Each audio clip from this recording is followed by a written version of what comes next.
নমস্কার বন্ধুরা, কেমন আছো তোমরা? নারকেল আর চিংড়ি মাছ দেখে ভাবছো হয়তো এটা চিংড়ি মালাইকারি। না, এটা করব নারকেলের দুধে চিংড়ির ঝাল।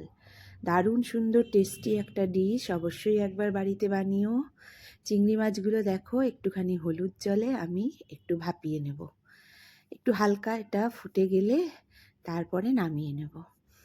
এখানে নারকেলটাকে আমি দুধ বার করে নেব। নারকেলের দুধ আমি একটু জল দিয়ে মিক্সিতে বেটে নিই।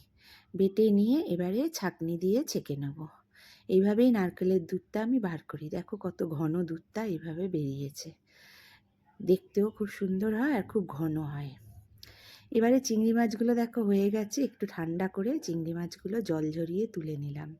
এবার এর মধ্যে দিয়ে দিলাম সর্ষে, পোস্ত, কাঁচা লঙ্কা বাটা আর অল্প করে কাজু বাটা। দিয়ে দিলাম এর মধ্যে কাঁচা সর্ষের তেল, নুন, হলুদ। এবার ভালো করে মেখে নিলাম। এবার দিয়ে দেবো নারকেলের দুধটা। নারকেলের দুধটা দিব আর ওই যে চিংড়ি মাছ সেদ্ধ করে যে জলটা দিয়েছিল ওই জলটাও দেবো। দিয়ে ঢাকা দিয়ে বসিয়ে রেখে দেবো।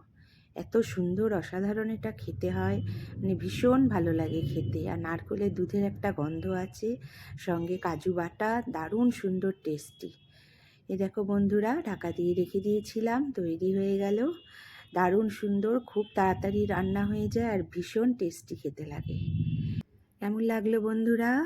এবার এনজয় করে আমরাও গরম ভাত দিয়ে খেতে বসে যাব। তোমরা অবশ্যই একবার ট্রাই করো, ভালো লাগবে।